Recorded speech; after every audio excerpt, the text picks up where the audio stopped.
नमस्कार दोस्तों, स्वागत है आपका ज्ञान मापनी चैनल पे। आज हम लोग बात करेंगे हिंदी भाषा के जो मुख्य बिंदु रह गए थे उनके बारे में।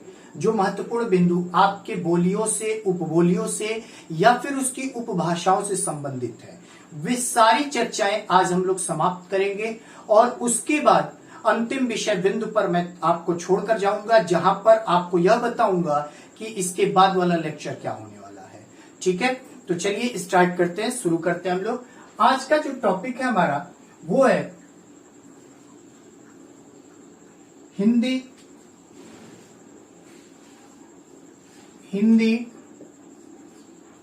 भाषा से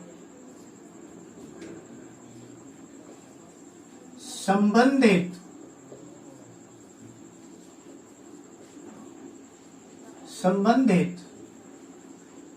महत्वपूर्ण बिंदु।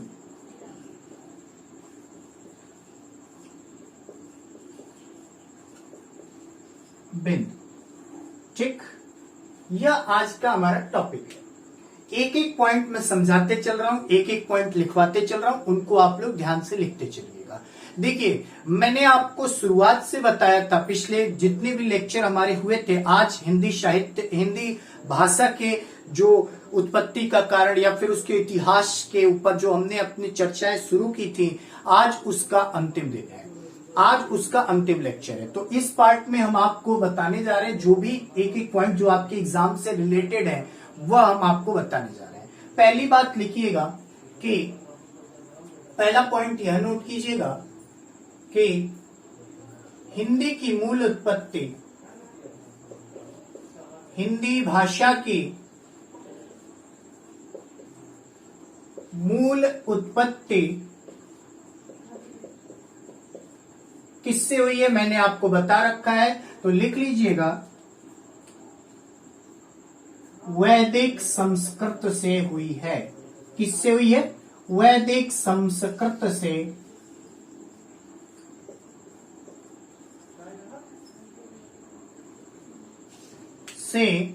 हुई है।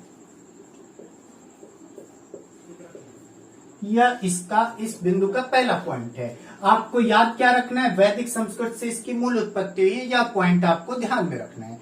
अगली बात लिखेंगे, अगला पॉइंट लिखिए, पॉइंट नंबर 2 कि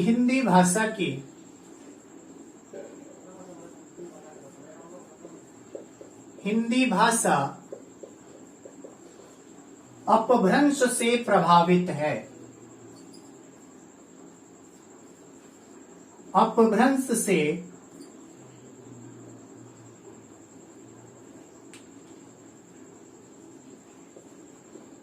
प्रभावित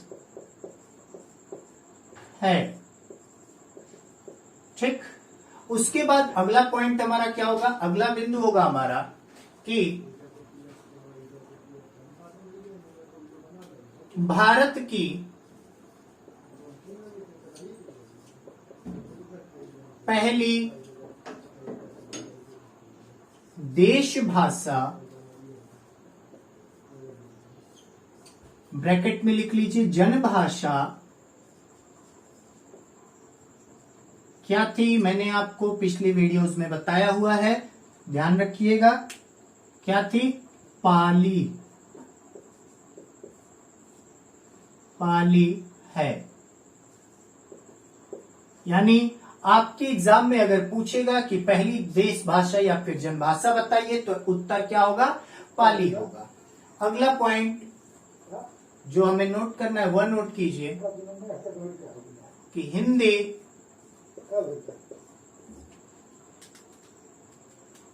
यूरेशिया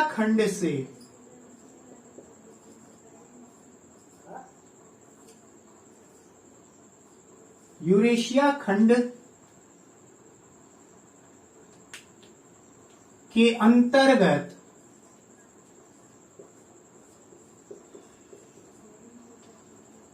अंतर्गत भारोपीय परिवार की भाषा है। भारोपीय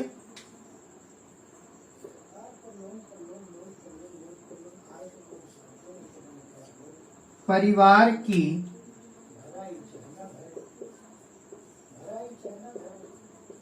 भाषा है। ठीक, उसके बाद पांचवा पॉइंट कि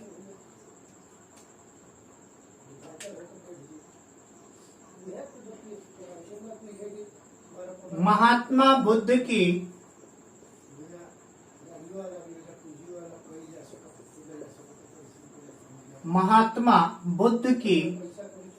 महात्मा बुद्ध के उपदेशों की भाषा क्या थी भैया? उपदेशों की भाषा पाली है। उसके बाद इसी में लिखिए कि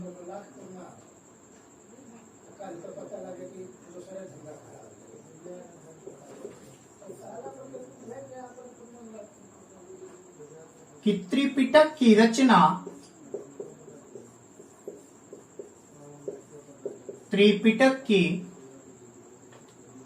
रचना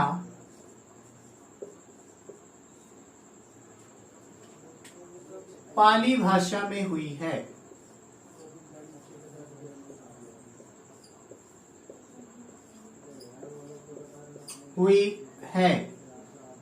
उसके बाद अगला पॉइंट नोट कर लीजिए कि जैन धर्म के उपदेशों की भाषा प्राकृत है।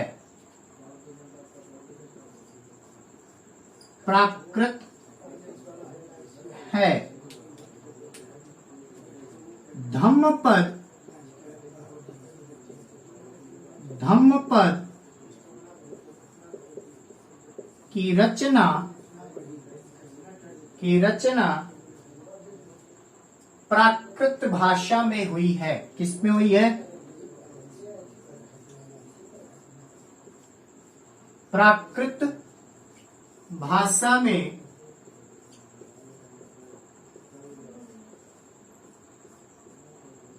हुई है। ठीक, ये पॉइंट हो गया आपका। अगला पॉइंट नोट कीजिए। देखिए 6 पॉइंट मैंने आपको लिखवाए हैं, अभी इन पॉइंट्स को थोड़ा सा ध्यान से देखकर लिख लीजिए। क्या है? पहला पॉइंट कि हिंदी की मूल उत्पत्ति वैदिक संस्कृत से हुई है। दूसरा पॉइंट है कि हिंदी भाषा अपभ्रंश से प्रभावित है। ठीक है, उसके बाद इसमें जो महत्वपूर्ण पॉइंट्स हैं उनको मैं अंडरलाइन कर देता हूं। देखिए, अपभ्रंश से प्रभावित है, इसकी मूल उत्पत्ति किससे? तो वैदिक संस्कृत से। पहली जनभाषा क्या? तो जनभाषा पहली पाली हो जाएगी आपकी। हिंदी किसके अंतर्गत? यूरेशिया भाषा खंड के अंतर्गत भारोपीय परिवार की भाषा है। उसके बाद महात्मा बुद्ध के उपदेशों की भाषा, महात्मा बुद्ध के उपदेशों की भाषा, महात्मा बुद्ध के उपदेशों की भाषा पाली है। त्रिपिटक की रचना पाली भाषा में हुई है। त्रिपिटक की रचना पाली भाषा में हुई है। जैन धर्म के उपदेशों की भाषा प्राकृत है। धम्मपद की रचना प्राकृत भाषा में हुई है। ये कुछ पॉइंट्स हैं, अभी इसके आगे और भी पॉइंट्स मैं नोट कर रहा हूं, देखते रहिए। अगला पॉइंट नोट कीजिएगा, 7वां पॉइंट। अगला पॉइंट नोट कीजिएगा कि आधुनिक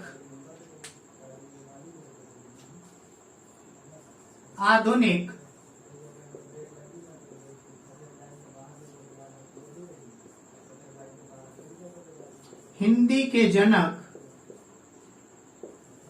आधुनिक हिंदी के जनक, या फिर यहां पे लिख लीजिए प्रवर्तक, किसको बोला जाता है? तो ध्यान रखना, यह भी पॉइंट मैंने वैसे आपको बताया था, भारतेंदु हरिश्चंद्र को। किसको? भारतेंदु हरिश्चंद्र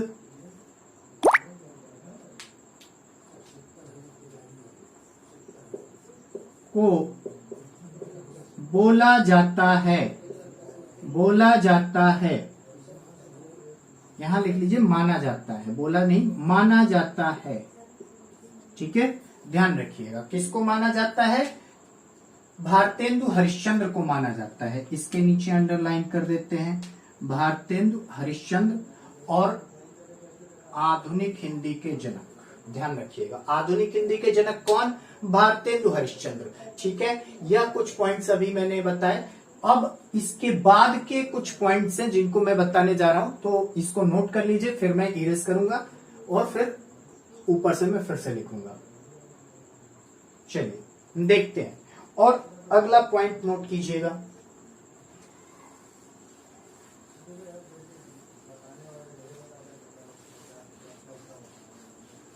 यह तो आपके इतिहास से लेकर जितने भी पॉइंट मैंने बता रहा हूं, मैं सारे के सारे पॉइंट्स लिखते जाना। अगला पॉइंट लिखो 8 नंबर 8 क्या है भैया? अगला पॉइंट क्या होगा हमारा? अगला विषय बिंदु है हमारा कि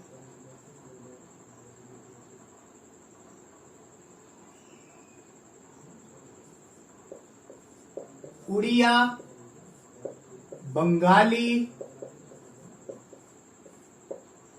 नोट करते जाना, असमिया,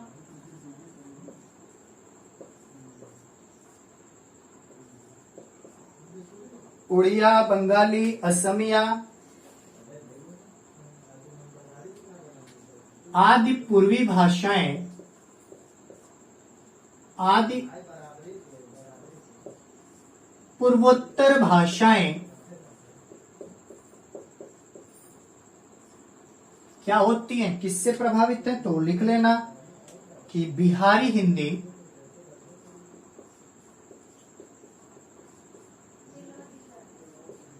बिहारी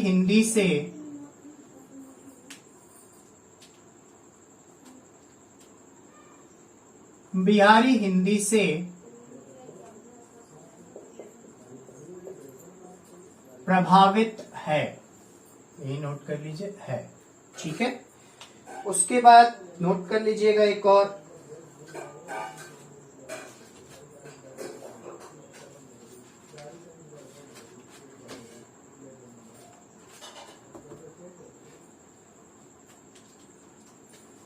पॉइंट नंबर 9 है आपका कि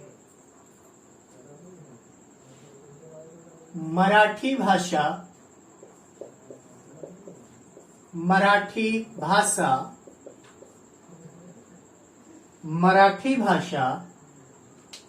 महाराष्ट्री अपभ्रंश से निकली है। महाराष्ट्री अपभ्रंश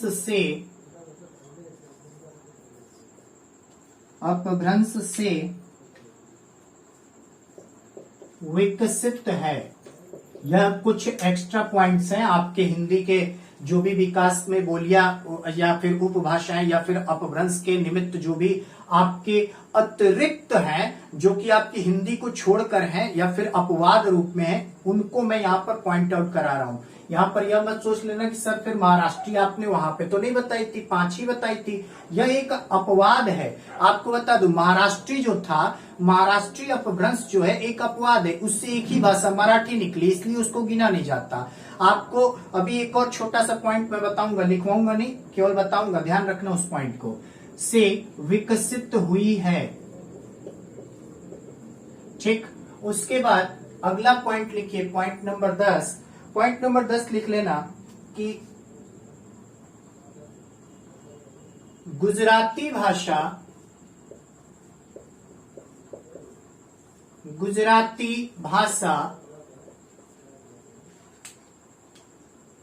सौरसैनी से ही प्रभावित है। सौरसैनी अपभ्रंश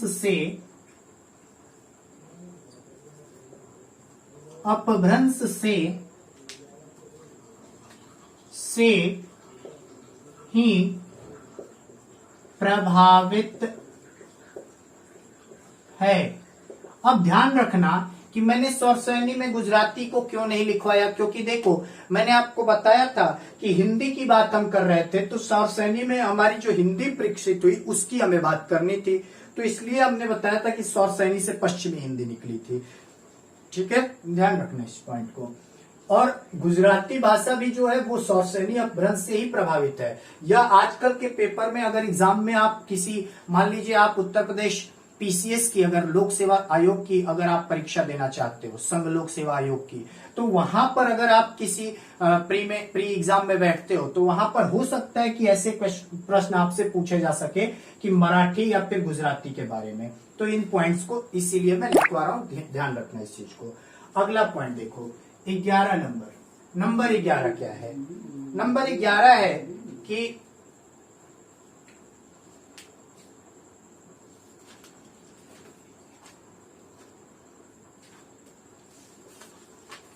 नंबर 11 लिख लेना, नेपाली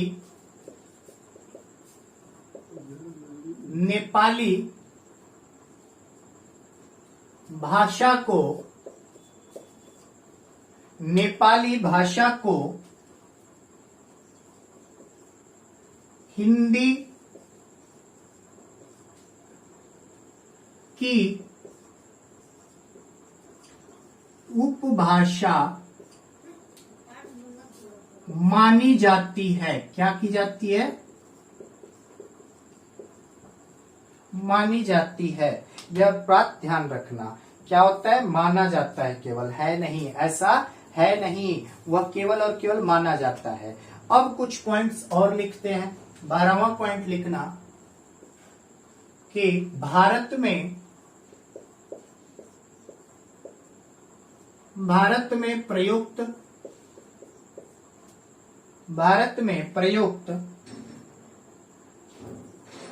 भाषाओं का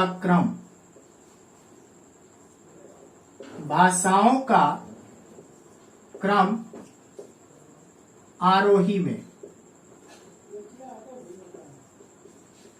आरोही मतलब बढ़ते क्रम में, यानी कौन सी भाषा सबसे अधिक बोली जा रही है, इसको मैं आप इजी वे में भी लिख सकते हैं। मैं बता दे रहा हूं कि भारत में सबसे अधिक बोली जाने वाली भाषाओं का क्रम, ऐसे भी आप लिख सकते हो। यानी आरोही का मतलब क्या? आरोही का मतलब बढ़ते क्रम में, यानी हम ऊपर की तरफ, सबसे पहले सबसे कम वाली, उसके बाद ऐसे बढ़ते चलेंगे।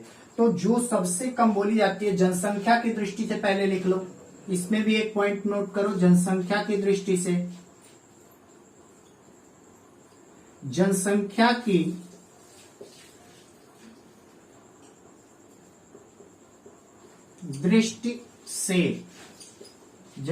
की दृष्टि से भैया कौन आते हैं, जरा नोट करो इसको। इसमें नीचे से ऊपर की तरफ बढ़ रहे हैं, यह पॉइंट ध्यान रखना। सबसे पहले इसमें लिखो तमिल जो सबसे कम बोली जाती है। उसके बाद मुख्य भाषाओं के लिए लिख रहे हैं, ऐसा मत कह देना कि सर और सब भाषाएं कहां गई। मुख्य भाषाओं के नाम जो कि एक अच्छे खासी जनसंख्या के द्वारा बोले जाते हैं, ऐसी भाषाओं के नाम हम बता रहे हैं। तमिल हो गई, तमिल के बाद ऊपर चलिए तो तेलुगु बोली जाती है, उससे अधिक तेलुगु हो गई आपकी। तेलुगु के बाद आप थोड़ा सा और ऊपर जाइए तो मराठी बोली जाती है, मराठी बोली जाती है। और मराठी के बाद बंगला आता है, बंगला भाषा, ध्यान रखना बंगला भाषा। और बंगला के बाद आपकी हिंदी आती है, यानी हिंदी जनसंख्या की दृष्टि से क्या है? सर्वाधिक बोली जाने वाली बोली। आज वर्तमान दृष्टि से मैं बता रहा हूं, अगर पॉइंट आउट करना है तो देखो मैं 1 2 3 कर देता हूं, 1 2 3 4 और ये 5। पहले ये जो तेलुगु है ना, तेलुगु पहले तीसरे नंबर पे थी, मराठी चौथे नंबर पे थी। लेकिन आपको पता होगा कि तेलंगाना राज्य बटा आंध्र प्रदेश को काट के, तो उसके बाद तेलुगु क्या हुई? तेलुगु की संख्या घट गई। तेलुगु की संख्या घट गई, क्यों घट गई? क्योंकि कुछ भाषाई क्षेत्र जब बटे तो भाषाई क्षेत्र में क्या हुआ कि जो आंध्रा के लोग थे या फिर तेलंगाना के लोग थे, उनकी भाषा भी बट गई आपस में। और जब बट गई तो तेलुगु क्या हुआ? तेलुगु खिसक के चौथे नंबर पे आ गया, क्योंकि उनकी संख्या कम हो गई। अच्छा, इसमें कॉन्सेप्ट तो थोड़ा सा आपको डाउटफुल हो रहा होगा, सर राज्य बटने से भाषा का क्या संबंध? राज्य बटने से भाषा का संबंध ये कैसे वो घट गई? क्योंकि कुछ लोग, मान लो कुछ लोग क्या हुए, कुछ लोग खिसक गए, और कुछ लोग जो यहाँ से तेलंगाना में कुछ लोग जाकर यूपी बिहार के बस गए, तो वहां पे हिंदी का बोलबाला अधिक हो गया, तो इसलिए तेलुगु की संख्या क्या हुई, कम हो गई। यह बात ध्यान रखिएगा। मराठी, बांग्ला, उसके बाद हिंदी सबसे अधिक बोली जाती है, और सबसे कम क्या बोली जाती है, तो तमिल होती है। ठीक है, अब क्षेत्रफल की दृष्टि से देख लीजिए भैया, इसी में क्षेत्रफल की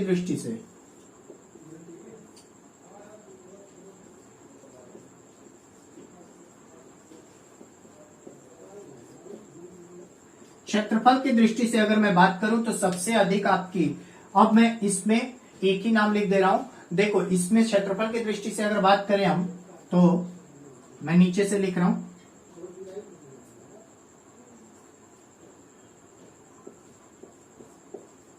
तमिल,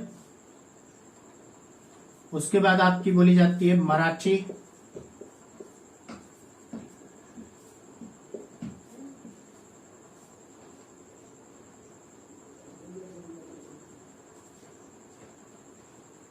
उसके बाद अंतिम आप लिख लीजिएगा हिंदी। इन्हीं तीन को मुख्य रखिएगा, यानी 1, 2 और ये हो जाएगा आपका 3, ऐसे। ठीक है, ये क्रम रखिएगा क्षेत्रफल की दृष्टि से। प्रश्न पूछा गया है केवल और केवल हिंदी के विषय में, बता दूं क्षेत्रफल की दृष्टि वाले में केवल और केवल हिंदी के विषय में प्रश्न ये था कि निम्न में से कौन सी भाषा क्षेत्रफल की दृष्टि में सर्वाधिक बोली जाती है। तो आपको याद होना चाहिए कि सर्वाधिक प्रयोग में आने वाली, भारत के अंदर की बात है कि भारत में क्षेत्रफल की दृष्टि से सर्वाधिक बोली जाने वाली या फिर प्रयोग की जाने वाली भाषा हिंदी है। यह पॉइंट ध्यान रखिएगा। ठीक है, अब देखो, यह 2 पॉइंट आपको मैंने लिखवा दिए, उसके बाद के कुछ पॉइंट और नोट कर लो।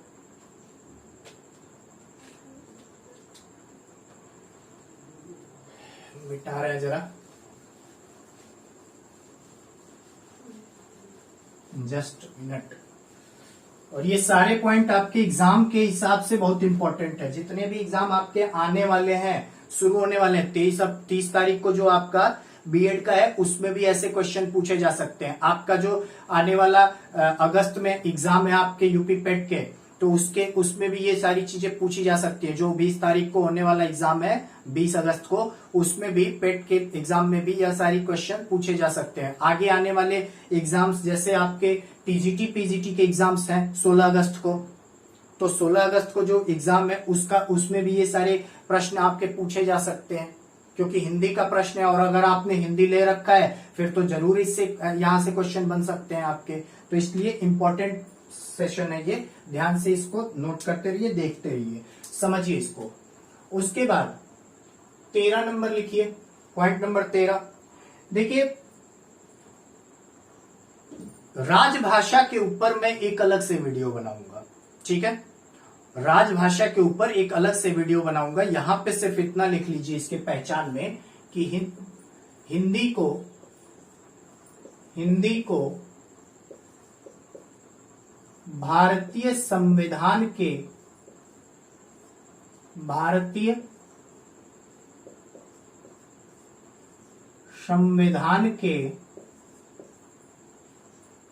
अनुच्छेद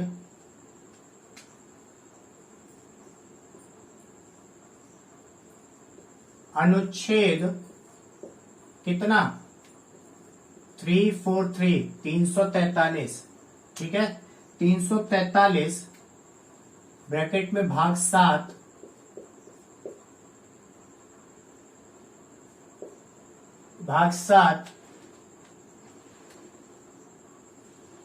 के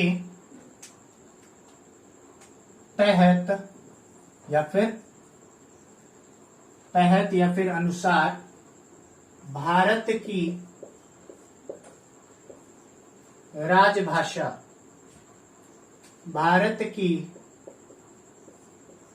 राजभाषा घोषित किया गया है। राजभाषा का दर्जा प्राप्त है, ये लिख लीजिए, दर्जा या फिर मान्यता लिख लीजिए, मान्यता प्राप्त है। ये पॉइंट नोट कर लीजिए।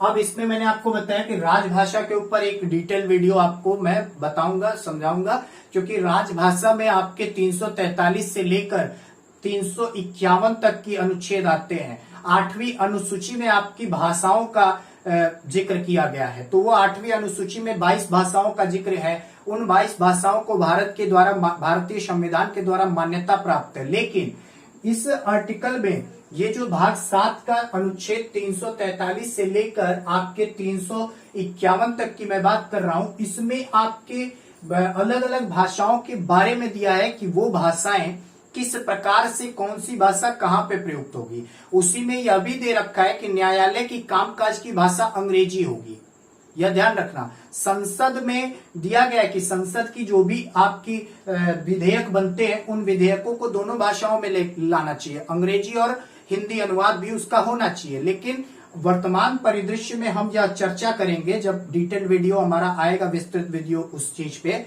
लेक्चर में दूंगा, तो उसमें आपको मैं बताऊंगा, तथ्यों के साथ आपको पता चलेगा कि वर्तमान परिदृश्य में जो हिंदी है, हिंदी की स्थिति कहां तक गिर चुकी है कि विधेयक तो पारित होते हैं, लेकिन उनके जो अनुवाद हैं, विधेयक जो पारित हो जाते हैं या फिर जो विधेयक आते हैं सदन में, वो अंग्रेजी में ही आते हैं, और उनके जो अनुवाद हैं वो आने में कई महीने लग जाते हैं। हिंदी अनुवाद उनके आने में कई महीने लग जाते हैं। ये ऐसा अगर संसद के द्वारा होता है तो फिर आम जनता के अंदर हिंदी की क्या महत्ता रह गई होगी, यह सोचने वाली बात है। तो इस पे हम अलग से जानकारी आपको देंगे अच्छे तरीके से, तथ्यों के साथ। अभी बस इतना ध्यान रखिएगा कि हिंदी को अनुच्छेद 343 के तहत क्या मिला है, राजभाषा का दर्जा प्राप्त है। ठीक है, अगला पॉइंट नोट कीजिए, पॉइंट नंबर 14 नोट कीजिएगा आप लोग कि हिंदी भाषा का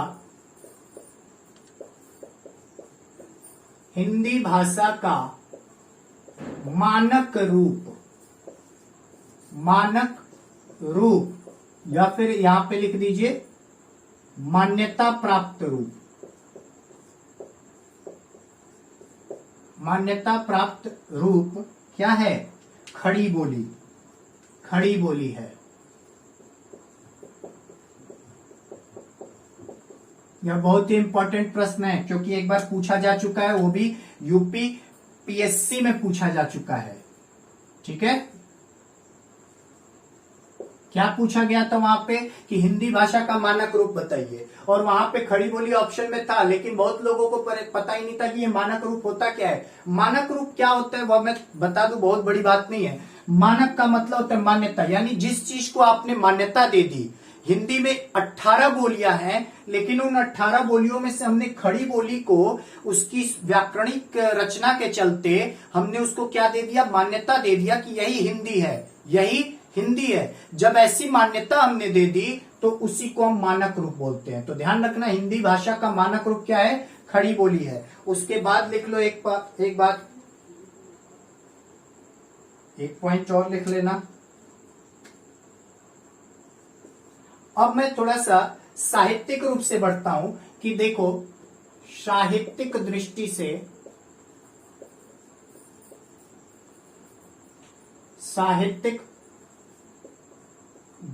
से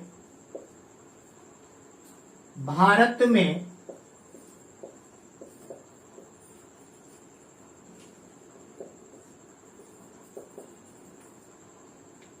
प्रयोग होने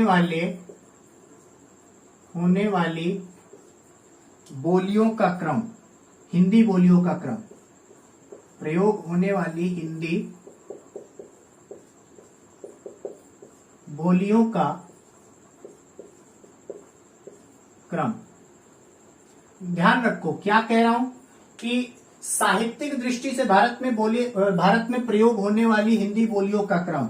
इसमें मेन पॉइंट क्या है, हिंदी बोलियां हैं, और भारत में साहित्यिक दृष्टि से प्रयोग जो होती है, यानी साहित्यिक रूप से। आपको पता है, मैंने आपको बताया रखा था कि बोलियों की कोई अपनी साहित्यिक विधा नहीं होती, वो साहित्य नहीं लिखते। लेकिन कुछ बोलियां ऐसी भी हैं आपके हिंदी के अंतर्गत, जो 18 बोलियां, उसमें से कुछ बोलियां ऐसी भी हैं जिनमें साहित्यिक रचनाएं असीमित हैं और अभी भी हो रही हैं। ऐसा नहीं है कि अभी भी नहीं होती हैं। तो उनका कुछ क्रम है कि सबसे अधिक किस पे हुआ, उसके बाद उससे कम, उसके बाद सबसे कम किस में हुआ। तो मैं प्रमुखतः 3 या 4 बोलियों को लेकर चलता हूं और बता रहा हूं आपको, नोट कर लीजिएगा कि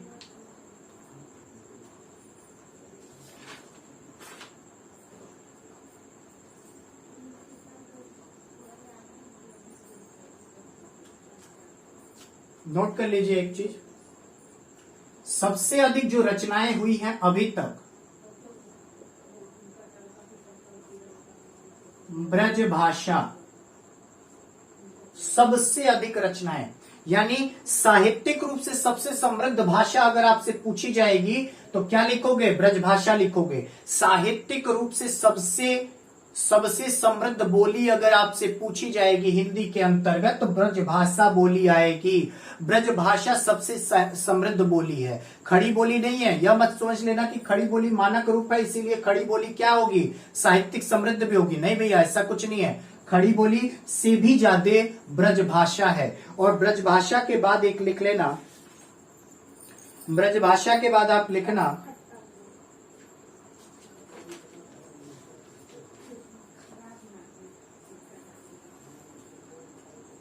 एरो कर देता हूं, ब्रजभाषा के बाद, एक मिनट, ऐसे ब्रजभाषा के बाद क्या आता है भैया, तो ब्रजभाषा के बाद लिख लेना खड़ी बोली,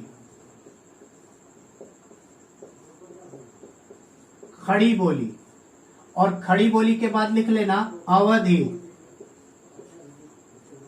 अवधि, और अवधि के बाद लिख लेना मैथिली, और मैथिली के बाद लिख लेना भोजपुरी।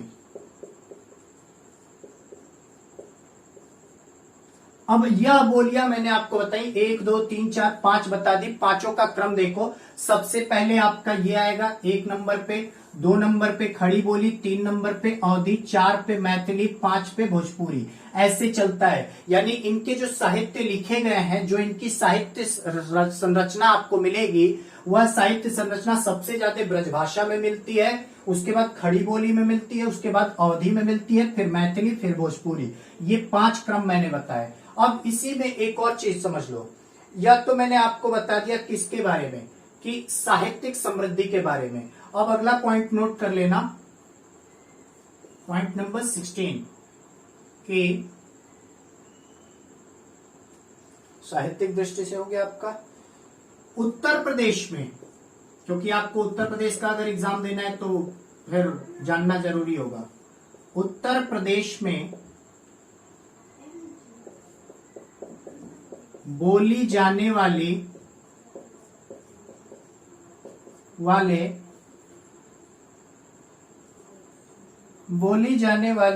बोलियों के, हिंदी बोलियों के क्रम,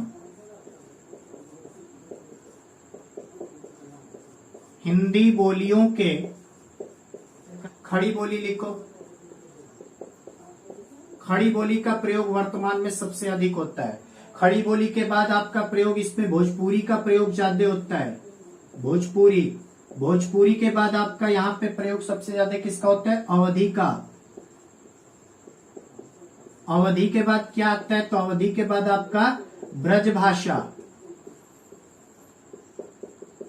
ब्रजभाषा के बाद क्या आता है, तो ब्रजभाषा के बाद आपका आता है कन्नौजी।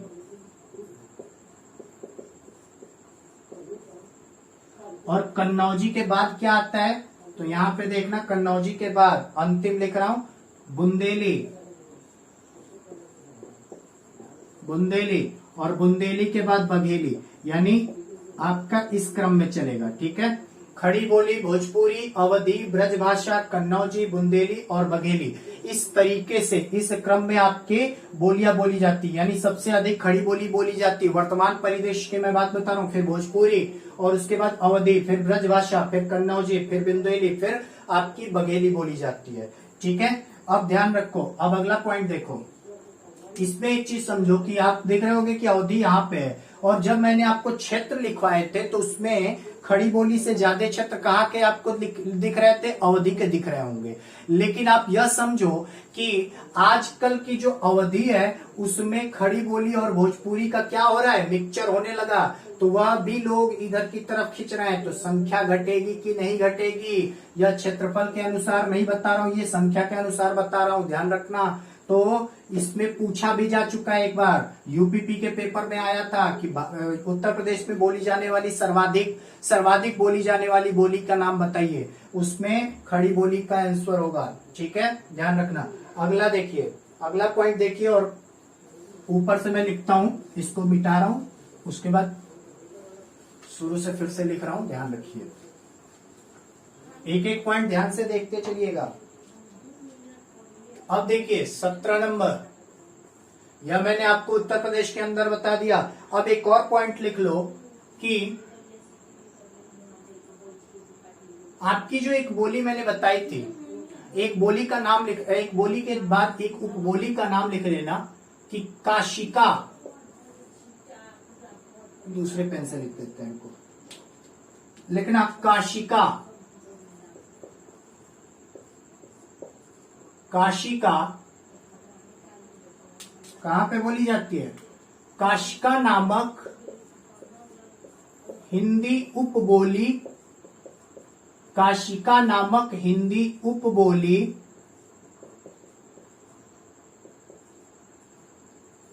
वाराणसी में काशी क्षेत्र में बोली जाती है।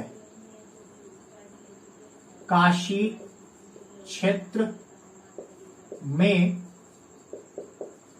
बोली जाती है। यह काशिका लिख लीजिए। उसके बाद एक और लिख लीजिए आप लोग,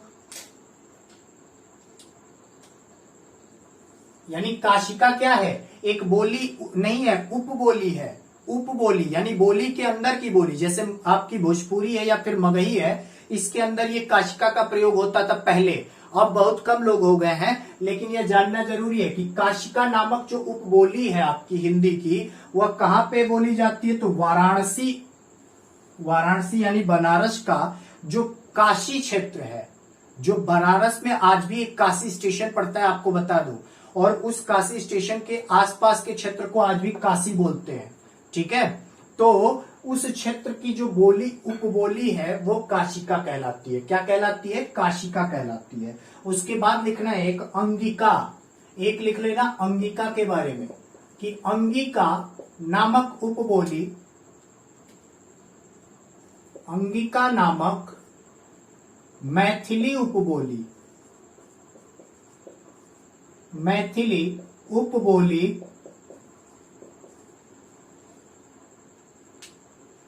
जनकपुर में बोली जाती है।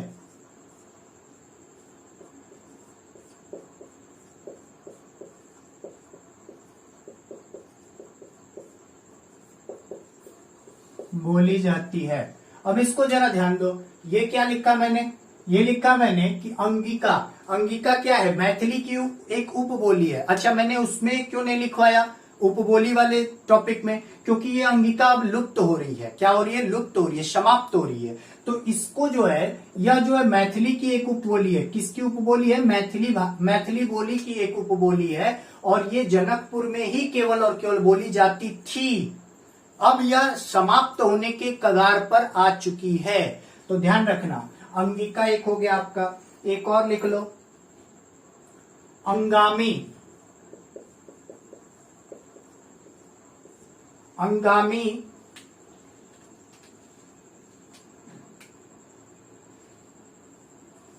नागालैंड के अंतर्गत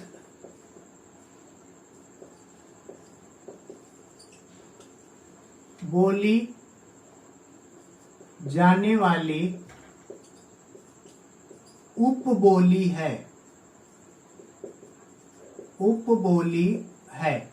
ठीक है, अब समझो जरा, यहां पे नागालैंड में एक उपबोली का प्रयोग होता है जो यहाँ की 16 प्रमुख उपबोलियां नागालैंड में प्रयुक्त होती हैं, उसमें से अंगामी सबसे महत्वपूर्ण है और अंगामी जो है वो आज भी वहां पर बोली जाती है और इस पे हिंदी का ही प्रभाव है। लेकिन नागालैंड के अंतर्गत ऐसी कोई भी मतलब हिंदी का जो प्रभावित क्षेत्र है, ऐसे जो हिंदी की उपभाषाएं हैं उनके अंतर्गत यह अंगामी नहीं आती। ये अंगामी अलग से, जैसे काशिका में बता रहा हूं ना, वैसे ही अंगामी है कि अंगामी भी जो है हिंदी की उपबोली है, यानी हिंदी से प्रभावित है, लेकिन वह किसी बोली के अंतर्गत नहीं आती, ध्यान रखना।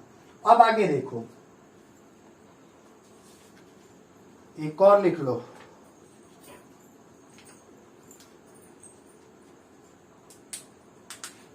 डिंगल और पिंगल के बारे में भी लिख लो, क्योंकि उससे भी पूछा जा सकता है आपसे। लिख लेना, राजस्थान के अंतर्गत, राजस्थान में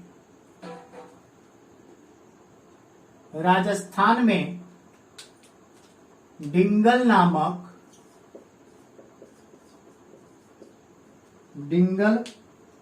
नामक बोली का प्रचलन है।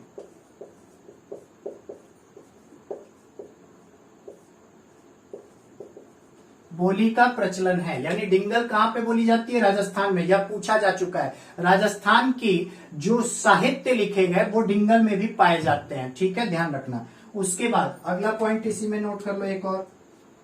एक शब्द और सुना होगा आप लोगों ने, पिंगल, तो लिख लेना, मथुरा और सीमावर्ती क्षेत्र, यानी मथुरा के सीमावर्ती क्षेत्र, मथुरा और मथुरा के सीमावर्ती क्षेत्र में पिंगल नामक बोली का प्रचलन है।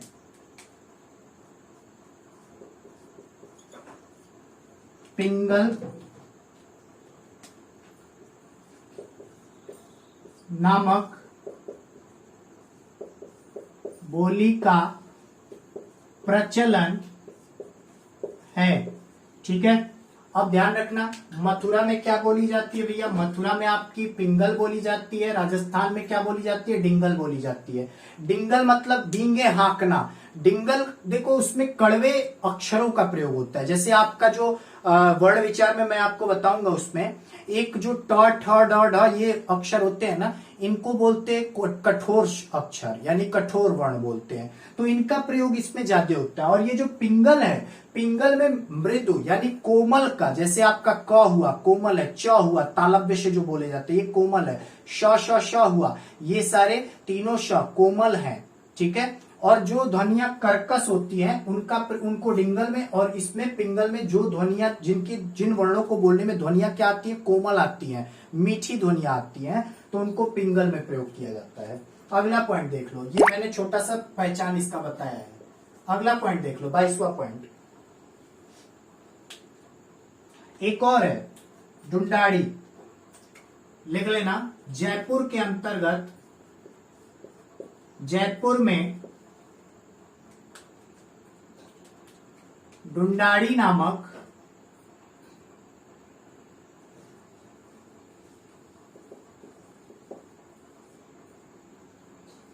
जयपुर में ढूंढाड़ी नामक उपबोली का प्रयोग होता है।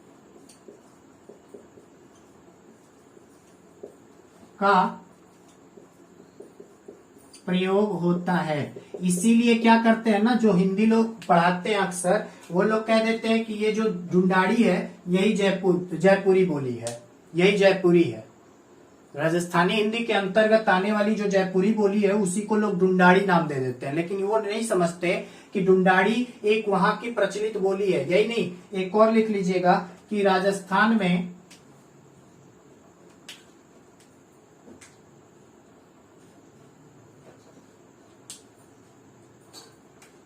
यहीं पे लिख लेना कि राजस्थान में एक और बोली बोली जाती है जिसको हड़ौकी बोलते हैं।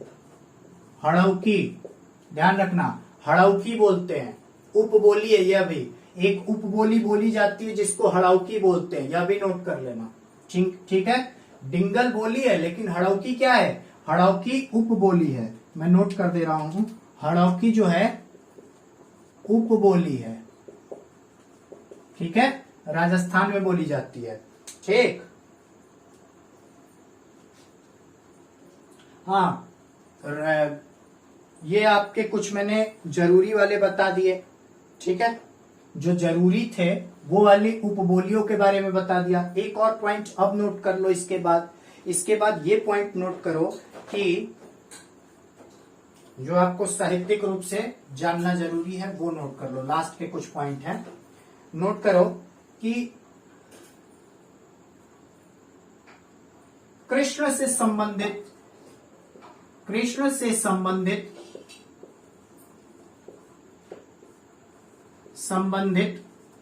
रचनाओं की भाषा प्रायः क्या होती है? बोलो, ब्रज भाषा होती है। ब्रज भाषा है।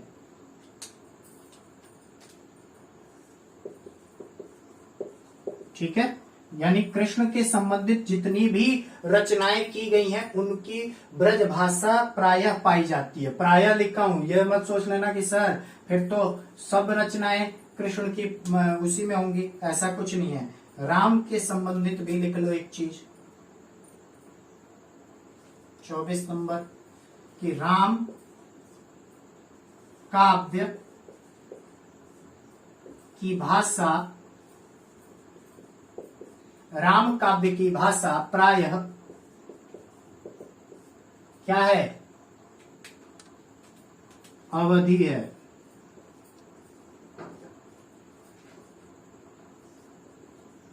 ठीक है, यानी अवधि में प्रायः वह लिखी गई, अवधि में लिखी गई। प्रायः की बात मैं बता दे रहा हूं आपको। ठीक है, यह ध्यान रखना, ये वाला पॉइंट कि प्रायः जो है राम काव्य की जो भाषा रही है वह अवधि रही है।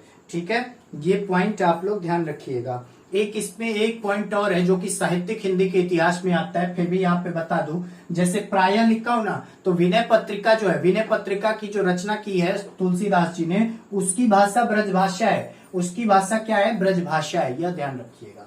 विनय पत्रिका की जो भाषा है वो ब्रज भाषा है, अवधि नहीं है। तो ध्यान रखना इस चीज को। लोग कहते हैं कि उसकी भाषा अवधि है, अवधि नहीं है।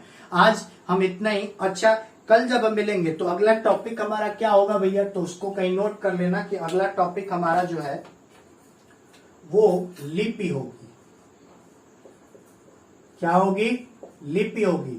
और 5 लिपियों के बारे में हम पढ़ेंगे, प्रमुख जो भारत में प्रयोग में लाई जाती है, प्रमुखता 5 लिपियों के बारे में। नहीं तो वैसे तो बहुत सारी लिपियां हैं, लेकिन हम लिपि का थोड़ा बहुत परिचय देते हुए उसके बाद भारत में प्रयोग होने वाली 5 लिपियों के बारे में हम पढ़ेंगे और उनके बारे में जानेंगे। ठीक है, तो आज इतना ही। और वीडियो को लाइक करें, सब्सक्राइब करें और अपने दोस्तों के साथ जो आगे आने वाले एग्जाम्स देने वाले हैं उनको बताइए कि हिंदी का एक अच्छा प्लेटफॉर्म आपको मिल रहा है। यहां पर आप जुड़िए, जुड़कर देखिए, हमें एक बार आप मौका दीजिए। और निश्चित रूप से आपको बता रहा हूं कि जितनी क्लासेस आपको प्रोवाइड करी जा रही हैं उनमें सब क्लासों में आपको फायदा पहुंचने वाला है। बहुत ही ज्यादा आपके अच्छे नंबर आने वाले हैं हिंदी में। हिंदी में आपका मेरिट डाउन नहीं होने वाला है। और जल्द ही इस चैनल पे आपको और भी सब्जेक्ट के वीडियोस मिलने लगेंगे, लाइव क्लासेस भी चलेंगी, लेकिन उसके लिए एक तरीका होना जरूरी है। तो इसके लिए मेरा रिक्वेस्ट है आप लोगों से कि कृपया अपने दोस्तों के साथ शेयर करिए। अगर आपका कोई भी क्वेश्चन है तो उसे कमेंट सेक्शन में पूछिए। अगर कमेंट सेक्शन में नहीं पूछने का मन है तो आप डिस्क्रिप्शन में जाइए, वहां पे टेलीग्राम लिंक है, टेलीग्राम से जुड़िए। आप वहां पर क्वेश्चन अपने पूछ सकते हैं। आप उस पर व्हाट्सएप नंबर है, वहां पे डायरेक्ट हमसे बात करके क्वेश्चन आप पुटअप कर सकते हैं। हम आपके हर क्वेश्चन का जवाब देने को तत्पर रहेंगे। धन्यवाद, आज के लिए इतना ही।